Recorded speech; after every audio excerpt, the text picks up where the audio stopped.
My dad looked me dead in the eyes, pointed at the front door, and said, "You are not worthy of this family. Get out." My sister was crying fake tears in the background. My mom stood there and said nothing, which, honestly, was worse. Within 10 minutes, my entire life was in trash bags on the front lawn. 23 years of being their daughter, and they threw me out like I was nothing. Over a lie. A lie my sister told to save herself. I didn't scream. I didn't beg. I picked up my bags, walked to my car, and I made one decision in that moment that would quietly, methodically, and completely dismantle everything they thought they had. 1 week later, I was sitting in my new apartment, drinking coffee, when I hit send on an email. Within 20 minutes, all 3 of their phones exploded. My sister, please don't send that. My mom, we were wrong. Please, just one chance. My dad, come home. We need to talk. I read every single message. Then I typed 2 words back. No, never. But what was in that email? That's exactly what I'm about to tell you. If you've ever been the one thrown out while the liar stayed comfortable, you're in the right place. Subscribe and hit the bell. On this channel, the ones they discard, they come back with receipts. My name is Danielle. I'm 24 years old, and I want to start by saying something that took me a long time to accept. Some families don't deserve you. Not because you're perfect, not because you never made mistakes, but because no matter what you do, no matter how hard you try, you will always be the one who gets sacrificed when things get inconvenient for everyone else. That was me. For my entire life, that was me. I'm the second daughter. My sister Renee is 3 years older, and from the time I was old enough to understand what favoritism looked like, I understood it completely. Renee could do no wrong. Renee was dramatic, emotional, and manipulative in that quiet, practiced way that only people raised to be golden children ever truly master. And my parents? They ate it up. Every single time. Growing up, I was the responsible one. I got good grades without being reminded. I worked a part-time job at 16 so I wouldn't have to ask for money. I never caused scenes, never threw tantrums, never made my parents choose between me and their peace. You'd think that would count for something. It didn't. The incident that ended everything started about 8 months ago, when Renee's marriage fell apart. Now, and I want to be very clear about this, I had absolutely nothing to do with Renee's divorce. Her husband Marcus left her because Renee had been emotionally checked out of that marriage for 2 years. Multiple people knew this. His family knew. Their mutual friends knew. Even I knew, and I wasn't close to either of them. But Renee needed someone to blame, and in our family, that someone was always me. She told my parents that I had been secretly talking to Marcus behind her back, that I'd been planting seeds of doubt in his head, that I was jealous of her life and deliberately sabotaged her marriage. Every single word, a complete lie.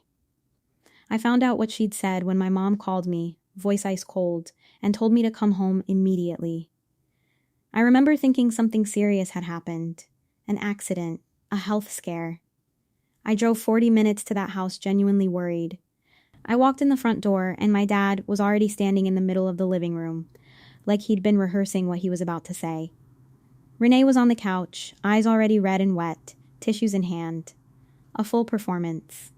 My mom crossed her arms and said, "Do you have anything you want to confess to us, Danielle?" I looked at my mom, then at my dad, then at Renee, who was staring at the floor, doing that practiced little tremble she'd perfected since childhood. I said, "Confess to what exactly?" That's when my dad lost it. He started listing everything Renee had told them, the secret conversations with Marcus, the so-called campaign I'd run to destroy her marriage. His voice kept rising, and Renee kept sniffling on cue, and my mom just stood there nodding like a courtroom observer who'd already decided the verdict before the trial began. I tried to speak. 3 times I tried. Each time my dad talked over me. Each time my mom said let him finish. Each time Renee added a new detail, each one more dramatic than the last. So I stopped trying. I went completely quiet. And that seemed to make my dad angrier than anything else I could have done. "You don't even have the decency to apologize," he said. And then came the words I will never, not for the rest of my life, forget. "Get out. You are not worthy of this family. My mom said nothing. Renee said nothing. And just like that, I was in the front yard watching my dad throw my bags out behind me while the neighbors pretended not to watch.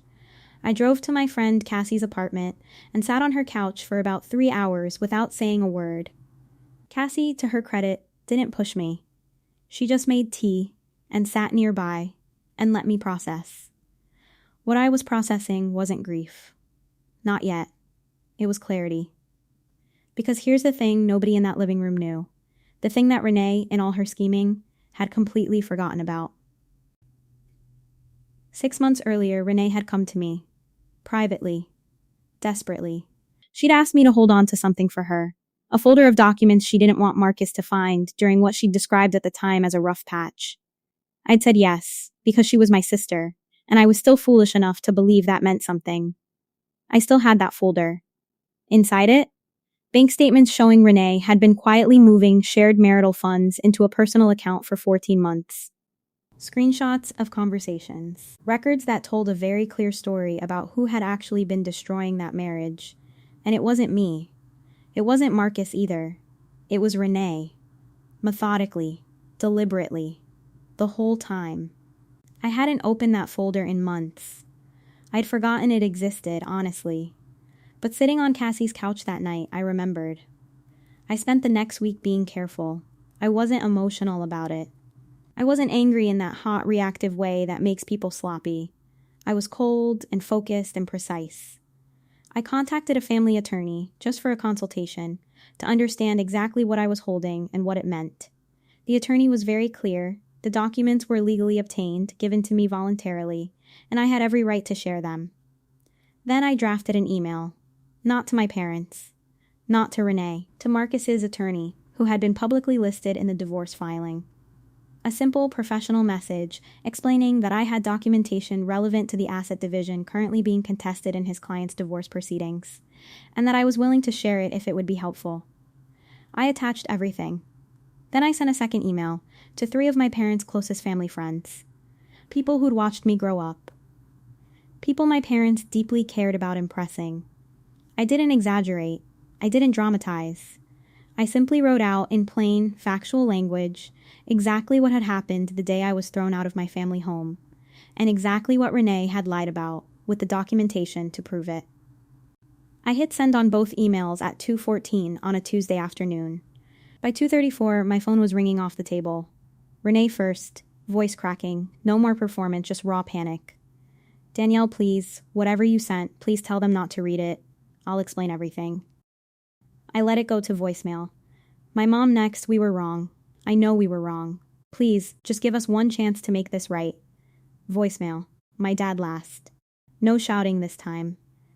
Just a tired, quiet voice. Come home. Please. We need to talk. Voicemail. I read every single transcript later that evening, sitting in my new apartment, a place I'd signed a lease on 3 days after being thrown out, using the emergency savings I'd been quietly building since I was 19. My own place. My name only on the door. I typed 2 words back to all 3 of them in one group message. No. Never. The divorce settlement hit Renee hard. The documentation I'd provided shifted the asset conversation significantly, and Marcus's attorney was thorough. Renee walked away with considerably less than she'd expected. My parents lost standing with nearly every family friend they'd spent decades carefully cultivating. Several of those friends reached out to me directly, not to mediate, but to apologize on behalf of people they said they clearly hadn't known as well as they'd thought. Nobody in my family has received a response from me since that group message. My life, for the first time in 24 years, is genuinely, completely, and peacefully mine. They wanted to throw out the wrong daughter. They just didn't know she kept receipts.